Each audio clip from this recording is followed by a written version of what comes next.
Одлуката за поништување на пресудата за тврдина Таргет, кривичниот совет во апелација ја донел уште на 5 декември, дознава Телма од судски извори. Ден подоцна беше објавено дека тим за санкции на САД е во Македонија и врши поагресивен увид во случаите на високо профилирана корупција.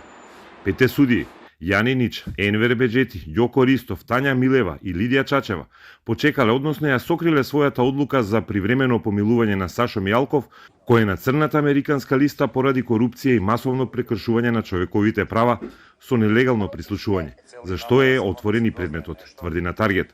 Откако беше објавено дека американскиот тим за санкции си заминал, судиите почека уште 3 дена и во петок попладне ја објавија својата одлука преку веб страната на апелациониот суд. Во пресудата има само кратко објаснување што според нив е сгрешено во првостепената пресуда.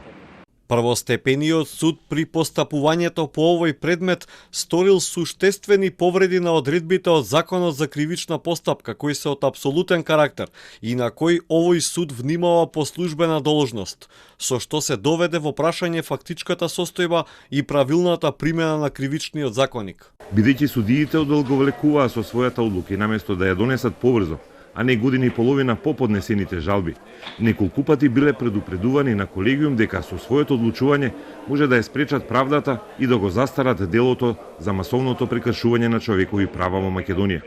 Објаснуваат за Телма судии кои не биле вклучени во процесот. Истите извори тврдат дека 5 судии се жалеле како предметот за Мијалков и останатите има огромен, поради што добиле поддршка од судот. Односно, им била доделена дактилографка која постојано била задолжена за нивните потреби во предметот, тврди на Таргет. Одолговлекувањето придонеси и судијката која учествувала во ослободувањето на Мијалков 4 дена по одлуката да биде пензионирана. Станува збор за Лидија Чачева, чие име веќе не е ниту на листата судии во апелациониот суд. Советот го водел Јани Нич, долговечниот судија кој пред 2 години се жалеше дека Вилма Русковска му се заканувала дека ќе го истресе од гаќи затоа што на Катица Јанева ја определи домашен притвор. Известител на случајот, тврди на Таргет, бил Енвер Беџети, кој цели 10 години е во апелација, иако претходно имаше 4 пати пократок стаж во кривичниот суд во Скопје. Беџети и Јоко Ристов се дел и од овој совет што ја поништи пресудата. А лани, пред нова година, двајцата го ослободија Сашо Мијалков од притвор со гаранција од над 11 милиони евра, иако претходно гаранциите на Мијалков беа отфрлени.